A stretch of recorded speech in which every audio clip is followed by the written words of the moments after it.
ගේ දහම ගෞතම බුදුහාමුදුරුවෝ ජීවමාන කාලේ ඒ දහමේ ශේෂ ඉතුරු වෙලා තිබුණා. ඒකයි කිව්වේ මේක මේ මම විතරක් නෙමෙයි මේක කාශ්‍යප බුදුරජාණන් වහන්සේත් මේ ආකාරයෙන්ම දේශනා කළා. මොකක් ගැනද? මස් මාළු කෑම ගැන කරපු දේශනාව. දැන් හැමෝම කියනවනේ මේ මස් මාළු කන එක බුද්ධ ආගමේ නැහැ කියලා. බුද්ධ ආගමේ එහෙම එකක් නැහැ. ඒ මෝඩෝ කියන කතාව මෝඩ කතාවක්. මිනිහෙක් ආහාරයෙන් සුද්ධවන්තයෙක් වෙන්නේ නැති බව සියලු බුදුවරු කරන දේශනාවක්.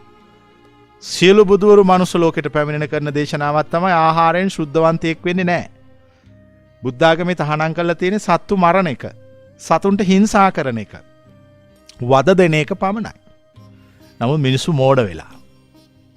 දැන් එතකොට ප්‍රශ්නයක් එනවනේ එහෙනම් මේ සත්තු මරණ එක මේ මස් මාළු කන්න තහනම් කරපු එක මොන ආගමේද තියෙන්නේ මේක? මේක Hindu ආගමෙත් නෑ. Hindu ආගමට මීට අවුරුදු 1500කට කලින් අවිහිංසාවාදය පිළිබඳ අදහස් ඉන්දියානු ಭಾರತೀಯ සමාජයෙන් එකතු වුණා. මේක තියෙන්නේ ජෛන ආගමේ. ජෛන ආගම පරම අවිහිංසාවාදී දහමක්. බුදුදහම ජෛන ආගම ප්‍රතික්ෂේප කරනවා. හැබැයි ජෛන ආගමේ තිබිච්ච ජෛන අදහස් සම්බුද්ධ පරිනිර්වාණයෙන් පස්සේ බුද්ධ ආගමට එකතු වුණා. දැන් අද බලන්න කී දහහක් එකතු වෙලා මොර දෙනවද කියලා ගෞතම බුදුහාමුදුරුවෝ මස් මාළු කන්න එපා කිව්වා කියලා. ඉතින් මේක හරි පටලැවිල්ලක් තියෙනවා. එතකොට ත්‍රිපිටක බුද්ධ වචන එකිනෙකට පරස්පරයි. එක තැනක එපා කියනවා තව තැනක කන්න කියනවා. මෙහෙම බුදුවරු වචන දෙකේ මිනිස්සු නෙමෙයි. බුදුවරු එක වචනයක් කියන මිනිස්සු. ඒගොල්ලෝ යමක් කිව්වොත් ඒ එසේමයි. ඒක වෙනස් කරන්න සමර්ථ වෙච්ච කිසිම දෙවියෙක්, මාරයෙක්, බ්‍රහ්මයෙක්, ශ්‍රමණෙක්, බ්‍රාහ්මණෙක්, පූජකයෙක්, වෙනම කෙනෙක් හෝ කිසිම කෙනෙක් ඇත්තේ නැහැ. ඒක එකම වචනයක්. ඒ නිසා මතක තබා ගන්න ඕන මිනිහෙක් ආහාරයෙන් සුද්ධවන්තයෙක් වෙන්නේ නැහැ. මිනිස්සු ආහාර ගන්න ජීවත් වෙන්න විතරයි. හැබැයි කිසි කෙනෙක් තමන්ගේ ආහාරය වෙනුවෙන් සතුන්ට හිංසා කිරීම නොකළ යුතුයි.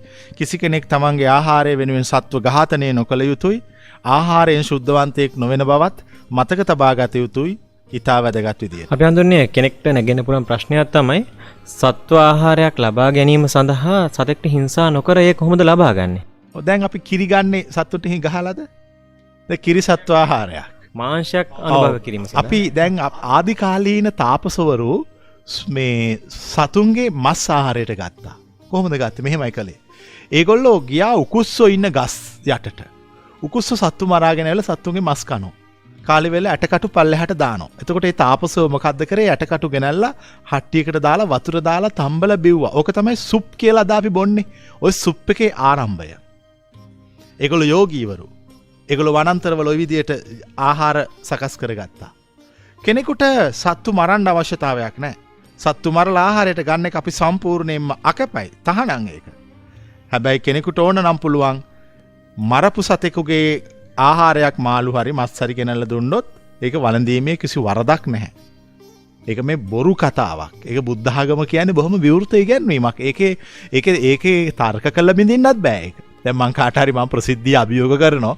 කවුරු හරි කෙනෙක් ඉන්නවා නම් බුද්ධ ආගමේ මස් මාළු කෑම තහනම් කරලා තියෙයි කියලා සූත්‍ර පිටකයේ ධර්ම කාරණාවලින් මාත් එක්ක එන්නකෝ විවාදයකට. මාත් එක්ක විවාද කරලා ඔප්පු කරන්න බුදුහාමුදුරුවෝ මස් මාළු කන්න එපා කිව්වා කියලා. මං ඕනම කෙනෙකුට මිනිහෙකුට නෙවෙයි දෙවියන්, මිනිසුන්, මාරයන්, බඹුන්, ශ්‍රමණ, බ්‍රාහ්මණ, පූජකයන් සහිත ලෝකයේ සියලු දෙනාටම අභියෝග කරනවා. පුළුවන් කෙනෙක් ඉන්නවා නම් මාත් එක්ක වාද කළා, තර්ක කළා මාව පරද්දන්න. ධර්මය ගැන සාකච්ඡා කළා, ධර්මය කතා කළා.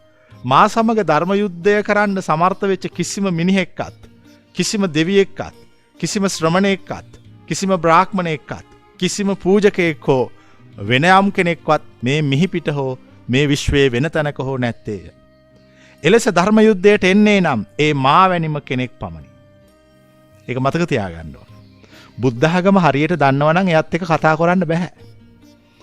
බුදුහාමුදුරුවෝ කියපු හරිම දේ තේරුම් අරගෙන අවබෝධ කරගෙන නිවන් දැක පුතුමෙක් එක්ක කවදාකවත් කතා කරලා දිනන්න බෑ. දැන් මට මෙතන කියන්න අවශ්‍ය කලේ මස් මාළු කෑමක් ගැන නොවේ. ඉතින් කෙනෙකුට හිතනවා නම් මෙහෙම දැන් අපි කන නිසානේ මරන්නේ. එමෙ හිතනවද? ඔව් ස්වාමීන් වහන්සේ. එහෙනම් නොකයින්ද?